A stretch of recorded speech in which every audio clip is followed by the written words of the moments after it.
Why does everything feel so hard? I still feel like 6 years out from my divorce, my deconstruction, and 5 years out from learning of my neurodivergence, and 3 years out of learning my very much likely being on the spectrum, that I still am trying to figure out who I am.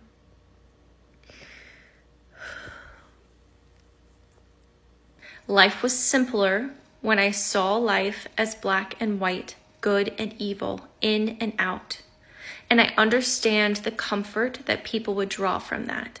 From that hard decision to walk away from my marriage, I really had no idea just what a tower card moment that would become. And if you know, you know. And then dating also was a nightmare because people are initially attracted to me, but then I'm too intense. Then I come across too strong. And I don't know peace. I'm really struggling this week. I'm really trying to figure out at 36 and a half who I am. Welcome back, family. Today we are going to review this 36-year-old modern woman who decided to leave her husband to go find herself and her so-called happiness. Before we enjoy some tears of regrets, let's first check out this clip where she exposes herself on her Disney princess syndrome and how she was confident that divorce was the best choice for her. I've been betrayed. That is what ran in my head just over and over and over and over again when my marriage was crumbling. And as someone who grew up the good Christian girl who tried her best to do everything by the book, leadership positions in the church, in youth group, campus ministry, leading Bible studies, poring over the scriptures, crying over worship songs. I felt so betrayed that my marriage was crumbling. I waited until marriage. I had my V card when I got married at 24. And part of me did think that there was this quid pro quo. You live the good Christian girl life, everything will be fine, everything will be taken care of, you get your fairy tale happy ending. And even though I still love a good Disney movie, I definitely can look back and think like, that is what I wanted. Snow White was my favorite Disney princess. Not anymore. I wanted to be taken care of and be saved, really. I wanted to be saved. And it took me a long time before I realized no one was going to save me. Anytime I set somebody else up to save me, I was going to be disappointed and I had to save myself. But I just keep going back to the betrayal and wanting everything to be different. I didn't want to get divorced. I didn't want to get divorced, but I could not see a path forward in that relationship. And that's not me speaking ill of my ex. It is saying that I walked into that partnership blindly, just so badly wanting somebody to save me, someone to hold me. And once I actually began to get to know myself, my real me, the me that's always been there since I was knee-high to a grasshopper, and I actually began to love her and want what's best for her, I knew that that relationship wasn't it. And even though he couldn't see it at the time, I hoped and I prayed that eventually one day my ex would be grateful that I did that as well. Because I know it seems like a selfish thing to ask for a divorce, but truly, the song that kept coming through was that, I think it's Bastille, I want you to be happier. I want you to be happier. I really played that on repeat during that season because it wasn't something I just wanted for myself. I wanted him to be happier too, and I knew that I was hurting him in that decision, but we were not going to be happy. So was I the perfect wife? Absolutely not. I was young and dumb, but I had good intention. And from that hard decision to walk away from my marriage, I really had no idea just what a tower card moment that would become. And if you know, you know. Just everything crumbling away. Lifelong friendships, people who've known me half my life. I call it the forced rebrand because you will have to redefine who you are when everything that you have clung to as a part of your identity falls away. And that's when the deconstruction began. In this woman's eyes, it is everybody else's fault but herself. It seems like everything just happens to her, and apparently, she has nothing to do with the situation she finds herself in. On second thought, I do think that this woman is probably lying about getting married as a virgin, and here's why I believe that she might be lying. Most women that got married virgins don't really talk about it. They don't even bring it up to prove a point because it is really something that is secret and close to their hearts. But on the other hand, I have realized that women who always talk about getting married a virgin or being a virgin to prove a point usually lie. And that is why they always feel the urge to use their V card every time to prove a point. This woman talks about getting married a virgin on her page like 1,000 times. So, fellas, when a woman keeps on bringing her virginity to you to prove a point, just know that the chances of her lying about it are pretty high. This woman has been talking so much shit about Christianity, and when some people in the comment checked her, she almost cried. Check it out. Once upon a time, I was a good Christian girl. I got married a virgin. I went to seminary. I led Bible studies. I shared my testimony in front of thousands. I was in praise teams that sang in front of hundreds and in front of thousands. I spent all of my free time with Christians, whether studying the word with them, whether living in community with them, whether volunteering with them, setting up my church, tearing down my church, serving our volunteers. I read the Bible cover to cover. I don't appreciate the assumptions about my ignorance and or Brits. You don't know us. You don't know our stories. I did not ask for my deconstruction. I didn't want it. Life was simpler when I saw life as black and white, good and evil, in and out. And I understand the comfort that people would draw from that. And I cannot unsee what I've seen, and I've had to go through immense therapy for my nervous system to be comfortable with the shades of gray that I am now operating in. But life is more free. Life is more loving. I feel more compassion for my neighbors globally and locally, rather than being quick to bypass their pain and assume that it is somehow their righteous punishment for their godlessness. If you can tell a tree by its fruit, the fruit of the church is rotten. She admitted herself that life was much easier and simpler when she was a Christian and married. And you will see for yourself how much she is lost, confused, and still doesn't know what to do even years after she left Christianity and her husband on the last clip. But before watching how much her life is still miserable today, let me show you her points of view on friendship and community so that you guys can see how ignorant this woman really is. No, because the day that you realize that your Christian friendships and love is conditional upon your behavior is the day that the mirage starts to fall. My oldest friendships that I thought were based on so much more than just our shared faith crumbled when I asked for a divorce. I had no idea that the same people who would create a prayer chain, a casserole dinner train for someone who had broken a leg or was going through cancer treatment would absolutely, positively abandon you and act like you're poison the moment that you ask for a divorce. I did not ask for my deconstruction.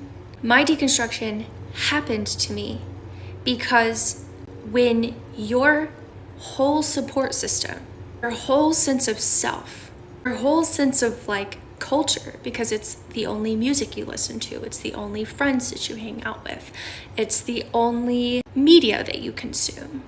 When all of that is stripped away and you become an island practically overnight from the people who a week prior called you family, you start to question everything. Yes, my dear.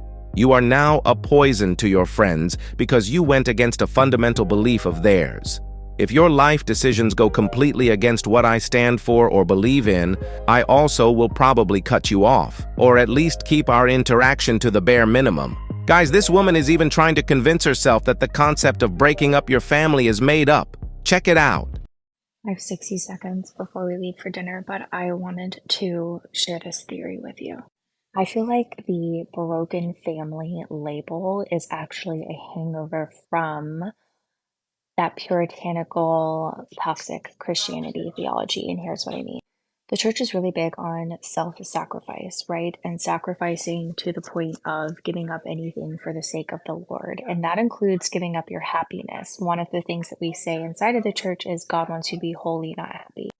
So I think part of the strategy behind the broken family label is used to basically try to talk people out of getting a divorce because they don't want that label. They don't want to feel like they're breaking their family, and they don't want to feel like all of that shame and guilt. Because of course, fear, guilt, and shame are the three largest tools the church uses to control us. Honestly, I think divorce was the best thing my parents could have done, and I know that divorce was the right choice for me. We're not broken. This woman just wants to be free and do whatever she wants, with absolutely no responsibility as most modern women do. They just want the benefits of freedom, with absolutely zero accountability for their actions.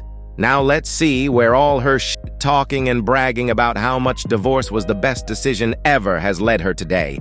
Let's watch. Everything feel so hard.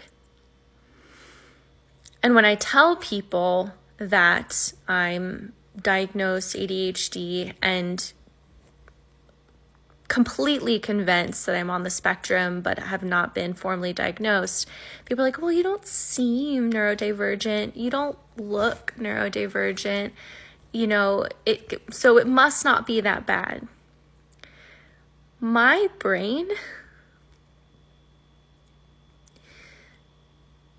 I don't know peace.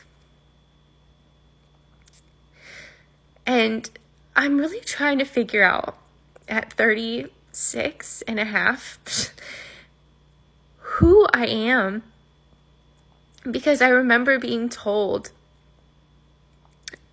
to my face that I was too much, being told to my face that I was a polarizing character, or that I was patronizing when I was actually just trying to compliment them, or that I was stuck up when actually I just am a word nerd and very particular about the words that I pick because I don't want to be misunderstood, or I've lost friends because I've said something or done something insensitive and I wasn't trying to be insensitive at all. I was trying to explain myself, and I probably was over explaining myself, and then it makes people feel weird. And then dating also was a nightmare because people are initially attracted to me, or maybe initially, they're into my allure or my charm or my charisma or whatever, and they think it's cute and quirky, but then I'm too intense. Then I come across too strong. And truly, the thing that drove me away, that stopped me from continuing to grow my community on here, even though I absolutely loved my community on here, was my inner thoughts, was constantly policing myself, was constantly afraid of misrepresenting. And when we're talking about big things like spirituality and deconstruction, I feel personally responsible for you and your spiritual walk, and I don't want to misspeak. And I'm not a doctorate. I don't have 5 theological masters, and there are people on this app who can speak so much more articulately about what they know about the Bible or about Christianity, or they've studied apologetics, or they were a pastor, so they spend every week talking about the scripture. And none of those things are true for me. I I never felt Christian enough to be a Christian because I didn't start going to church regularly until middle school. So all my friends knew all the words to Larry and what was the one? VeggieTales. They knew all the words to VeggieTales and I didn't. And I felt like a late bloomer to Christianity and then a really late bloomer to life because of how much I had to figure out about the world at 30. And here I am at 36 and I'm still trying to figure out, who am I and how do I express myself? And what is my mask? Which was me just trying to fit in this world. And what is really epiphany? And is that enough? And I know if it was you sitting across from me, I would hold your hand and I would tell you it was, but I'm really struggling this week. And of course, the global environment does not help. As a highly, just sensitive person and empathetic person, I feel just completely torn apart today for many, many reasons. It just feels so destabilizing to the nervous system. And I wish within all of that I felt super anchored and connected to me. And I still feel like 6 years out from my divorce, my deconstruction, and 5 years out from learning of my neurodivergence, and 3 years out of learning my very much likely being on the spectrum, that I still am trying to figure out who I am.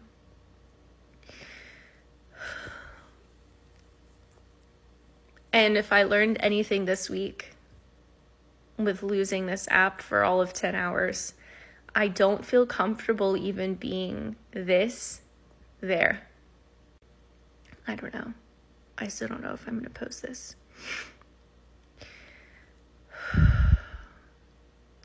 I have missed this community so much.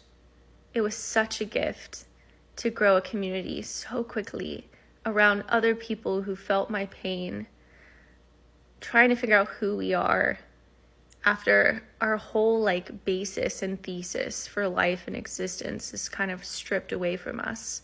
And I've said this before and I'll say it a million times. I didn't ask for my deconstruction. Stop blaming me, people, for a part of my life that I don't know that I would wish it on somebody, which is the other thing. I don't want, by me sharing my experience, to put somebody else in that destabilizing space. I don't know. There's a lot of gifts and there's a lot of freedom and there's a lot more love and a lot less shame on this side of things. But your relationship with certainty is altered forever. And you really are building everything brick by brick up from there. So it's a trade-off. Anyways, I'm going to try my best to just not worry about those naysayers that are living in my brain, to not worry about views, to not worry about anything, and to just come on here and share more, because I think now more than ever, we're going to need to be here for each other. We're going to need to have this space, and I will not, what is it called, comply in advance by pretending that us as a community, that we're not real and that it doesn't matter, because we are real and it does matter. This woman is still struggling with the basic things in life, and still she doesn't know who she is. So she left her marriage and her faith, thinking that she would be happier just to make herself even more miserable. She is now on antidepressants and still crying about how hard life is. You just can't make this shit up.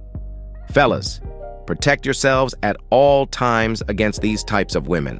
And above all, don't forget to keep your head up, focus on your goals, and everything else will follow. I love you, and I appreciate you for all your support. Please feel free to like, subscribe, comment, and share to help push this content to more men in need. I'm out. Peace.